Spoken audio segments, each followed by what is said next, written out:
There is a word that has become almost toxic in British politics: restore.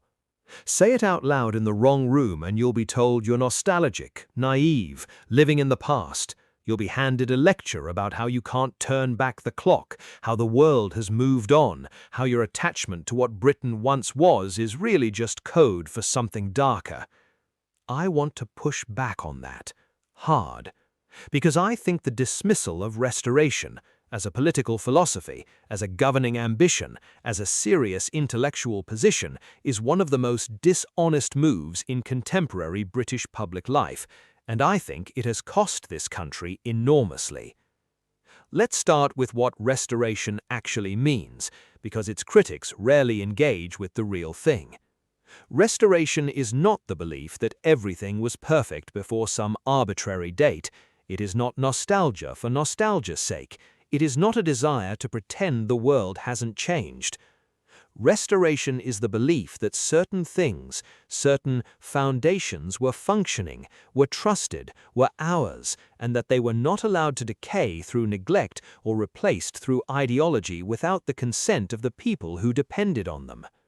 The border that was real, the neighborhood that was stable, the GP you could actually see, the pound that held its value, the BBC that didn't talk down to you, the school that taught your child to read before it taught them to question everything else. These were not fantasies. These were functioning realities within living memory, and they were taken apart, not by accident, not by the invisible hand of progress, but by deliberate political choices made by people who were very confident they knew better. Restoration says, give it back. Reform, by contrast, has become the great secular religion of the British managerial class. Every failing institution gets a review. Every review produces a reform program. Every reform program produces a new layer of bureaucracy to oversee the reforms, a new quango to measure the outcomes, and a new set of consultants to explain why the outcomes weren't quite what was promised. The NHS has been reformed continuously for 30 years. Is it better? British schools have been through academy programs, free school experiments, curriculum overhauls. Are standards higher? The civil service has been restructured, rebranded and reorganized under every government since Thatcher. Is it more effective? Reform in British public life has become a word that means activity without accountability. It is the political class doing something so it cannot be accused of doing nothing, while carefully ensuring that nothing fundamental ever actually changes. The reformers always have a plan. They never have a result. And when the result disappoints, the answer is always the same: more reform. At some point, and I would argue we passed that point some time ago, you have to ask whether the reform instinct is itself the problem. Here is the argument for restoration that its critics will not engage with honestly. Institutions that took decades or centuries to build encode knowledge that no reformer fully understands. The reason a border worked was not just the physical infrastructure, it was the legal framework, the cultural expectation, the social contract around it. The reason communities were cohesive was not policy, but shared history, shared investment, shared stakes. The reason people trusted the BBC, or the police, or Parliament was not PR, it was accumulated experience of those institutions acting in good faith over time.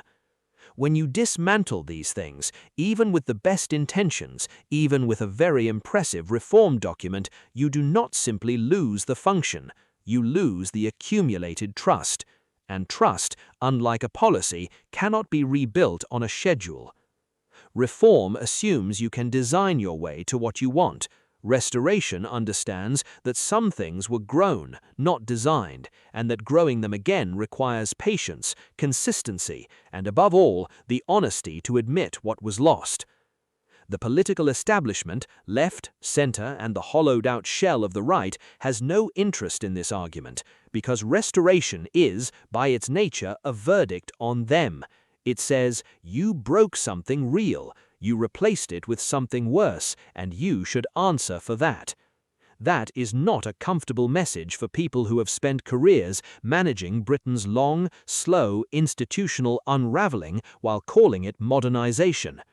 Which is why the only serious political force in Britain today that speaks, however imperfectly, however chaotically, the language of genuine restoration is the one the establishment most wants to destroy, not because it's extreme, but because it's honest about the scale of what has been lost.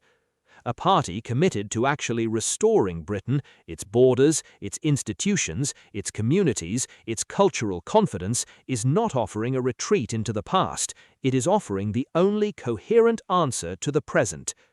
Reform had its chance, multiple chances. The evidence is in. Britain doesn't need another 5-year plan. It needs to recover what it was. And the only party serious about that recovery is the only party worth voting for. That's the Rational Brit. Agree, disagree, tell me why in the comments, and subscribe if you want more of this.